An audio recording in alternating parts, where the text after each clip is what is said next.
भावनाओं का आदर करने के लिए। एक तरफ हिंदू राजा, एक तरफ मुसलमान राजा, दोनों आपस में लड़ते रहते थे, ऐसा हमको एक चित्रण किया जाता है। और इसीलिए अभी आजकल आपके शहर में, जिन लोगों का भी दिल्ली शहर है, अपनी राजधानी में एक और रोड का नाम बदलने की कोशिश हो रही है। कौन सा है वो? अकबर। बोले अकबर मुस्लिम और हमारे महाराणा प्रताप हिंदू, बहुत बहादुर, तो उस बहादुर अपने राजा का नाम वहां देना चाहिए। अकबर अपना नहीं है, वो तो विदेशी है।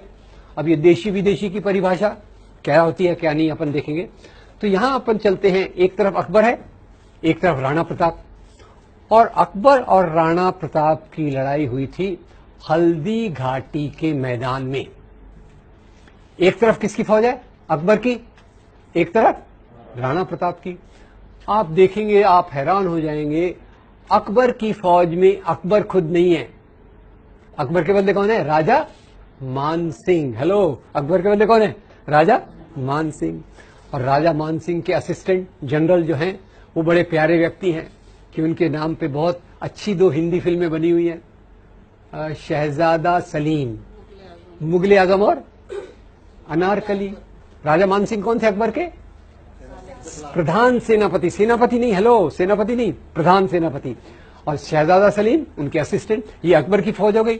और राणा प्रताप की फौज में उनके जो सबसे बड़े विश्वस्त थे, उनका नाम था हकीम खान सूर। दोनों तरफ हिंदू, दोनों तरफ हिंदू, दोनों तरफ मुसलमान। तो ये हिंदू मुसलमान की लड़ाई है या 2 राजाओं की लड़ाई है? ये लड़ाई धर्म के लिए है कि सत्ता के लिए? तो जरा अपने प्रधानमंत्री जी को बता दीजिएगा। वो ऐसी उल्टी सीधी क्या फिलॉसफी चल रही, इतनी सरल चीजें हैं और ये लोग समझने से इनकार कर रहे हैं। और यही प्रधानमंत्री जी का नाम आया तो थोड़ा और बता दूं, बुरा मत मानिएगा, उनको बताना मत मेरे बारे में। खैर, अपने प्रधानमंत्री जी आए बंबई, हमारे चुनाव के लिए वोट लेने थे। तो आपको पता है, हमारे महाराष्ट्र बंबई में एक राजा बहुत पॉपुलर है। हमारे एयरपोर्ट का नाम, रेलवे स्टेशन का नाम, हमारे बड़े पार्क का नाम शिवाजी। यहां तक कि हमारा वड़ा पाव जो है ना, उसको भी हमने नाम शिव वड़ा पाव कर दिया, तब से वो ज्यादा स्वादिष्ट हो गया। आगे अगर आपको खिलाऊंगा कभी। क्या ये, खैर, उनको वोट लेने थे तो बोले शिवाजी महाराज इतने महान थे कि उन्होंने औरंगजेब का खजाना लूटने के लिए सूरत पर आक्रमण किया। मैं हैरान हो गया। मैं फिर से हिस्ट्री बुक मैंने देखा, औरंगजेब का खजाना दिल्ली में था कि सूरत में था? दिल्ली में था। अब शिवाजी महाराज जो हमारे थे, उनकी फौज एक बार सूरत पे आक्रमण करने जा रही थी। तो आपको मैंने बताया क्यों इसकी बात क्यों कर रहा हूं, क्योंकि प्रधानमंत्री जी उसको उल्टा बता रहे। तो जब ये फौज सूरत पे आक्रमण करने जा रही थी, तो शिवाजी महाराज ने अपनी फौज को 3 इंस्ट्रक्शंस, निर्देश दिए। ये इंस्ट्रक्शंस क्या थे? पहला इंस्ट्रक्शन था, देखो भाई, आप जा रहे हो, रास्ते में हजरत बाबा की दरगाह है। हजरत बाबा की दरगाह को कोई नुकसान नहीं पहुंचना चाहिए। उसके उलट मेरी ओर से हजरत बाबा को ये भेंट, गिफ्ट दे देना। नंबर 2, इसी सूरत में फादर एम्ब्रोस पिंटो का एक आश्रम है।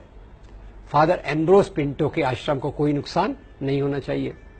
नंबर 3, जब आप लूटमार कर रहे हो, अगर आपके हाथ पे किसी दूसरे धर्म के मानने वाले की पवित्र पुस्तक, अपन ने पवित्र पुस्तकें देखी, अगर दूसरे धर्म के मानने वाले की पवित्र पुस्तक आ गई तो उसका अपमान मत करो, पूरे आदर के साथ उसको उस धर्म के मानने वाले को दे दीजिए। तो ये हमारे शिवाजी महाराज, और यही शिवाजी महाराज जिनको आज हिंदू धर्म के नाम पे उछाला जाता है। आपको बता दूं, शिवाजी महाराज की फौज में 12 सेनापति थे जो मुसलमान थे। और तो और, एक बार वो शिवाजी महाराज की एक कहानी से पूरा क्लियर हो जाएगा कि उनकी क्या राय थी और ये हिंदू मुसलमान का क्या चक्कर है।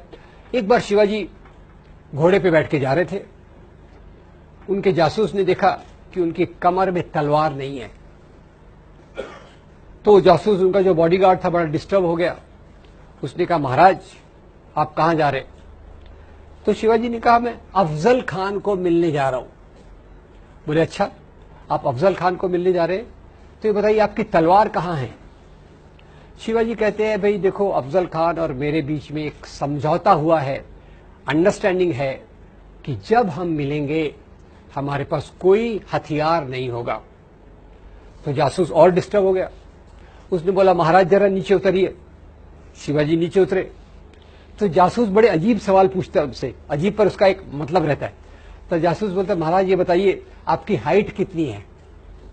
शिवाजी हैरान हो गए, ये कोई मेरा रिक्रूटमेंट कर रहा है क्या, मेरे को कोई नौकरी पे ले रहा है क्या। फिर भी खैर बॉडीगार्ड था तो उसको जवाब देना पड़ा। बोले मेरी हाइट होगी कुछ 5 फुट 6 इंच। बोले आपकी हाइट 5 फुट 6 इंच है। अफजल खान की हाइट क्या है? अरे अफजल खान तो बोले पठान है, 6 फुट से भी लंबा है। फिर बोले आपका बॉडी साइज क्या है? आजकल तो बॉडी साइज बताना बड़ा इजी है ना, शर्ट की साइज से small, medium, large, extra large. अब शिवाजी उस समय तो और रेडीमेड शर्ट्स होते नहीं थे, तो शिवाजी ने कहा होगा मेरा साइज मीडियम टू लार्ज है। बोले अफजल खान का साइज क्या है? बोले अफजल खान का साइज तो एक्स्ट्रा एक्स्ट्रा एक्स्ट्रा लार्ज होगा। तो बोले महाराज जब आपको वो मिलेगा बिना हथियार के तो आपका वो गला दबा के आपका मर्डर कर सकता है कि नहीं। शिवाजी ने कहा यह बात तो सही है। तो बोले महाराज भोले मत बनो, ये गुप्त हथियार पहचाना आप, वाघ नख, आयरन क्लॉज, ये गुप्त हथियार साथ में लेके जाइए। शिवाजी महाराज ने अंगूठियों के नीचे वाघ नख को छुपा लिया। और ये जासूस का नाम जरा मैं पूछना चाहता हूं आपसे, ये शिवाजी महाराज उनके जासूस का नाम था रुस्तमे जमान। शिवाजी महाराज के 18 बॉडीगार्ड थे, उसमें से 12 बॉडीगार्ड मुसलमान थे। शिवाजी महाराज घोड़े पे बैठे जा रहे थे। जब जा रहे थे गए अफजल खान के तंबू के पास पहुंचे। जैसे ही तंबू के पास पहुंचे अफजल खान ने उनको देखा, जोर से जंप लगा के बाहर आया और जोर से चिल्लाया शिवा शिवा, और आके सीधा उनके गले पे हाथ रख दिया।